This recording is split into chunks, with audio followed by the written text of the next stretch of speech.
வீட்ல கணபதி ஹோமம் எப்படி பண்றதுன்னு ஒரு சின்ன கண்ணோட்டம் பார்க்கலாம். இது விநாயக பெருமானுக்காக செய்யற ஒரு புனிதமான நெருப்புச் சடங்கு.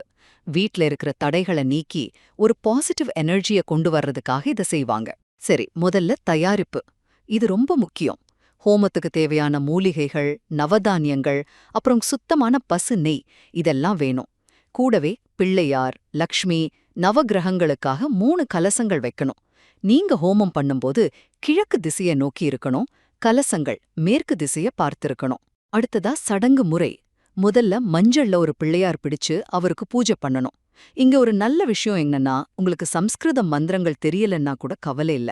5 கரத்தினை, ஆனை முகத்தினை மாதிரி எளிய தமிழ் பாடல்கள பாடினாலே போதும். அப்படி பாடிக்கிட்டே ஹோமப் பொருட்கள நெருப்புல சமர்ப்பிக்கணும். கடைசியா இதோட பலன்கள்.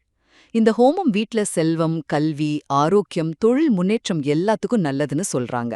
வாஸ்து குறைபாடுகள், திருஷ்டி மாதிரியான நெகட்டிவ் எனர்ஜியையும் இது நீக்கும். ஹோமம் முடிஞ்சதும் கற்பூர ஆரத்தி காட்டி ஹோமகுண்டத்தை 3 முறை வலம் வந்தா பூஜை நிறைவு. ஆக, சரியான தயாரிப்போட எளிமையான வழிமுறைகளை பின்பற்றி வீட்லேயே கணபதி ஹோமம் செய்து முழு பலன்களையும் அடைய முடியும்.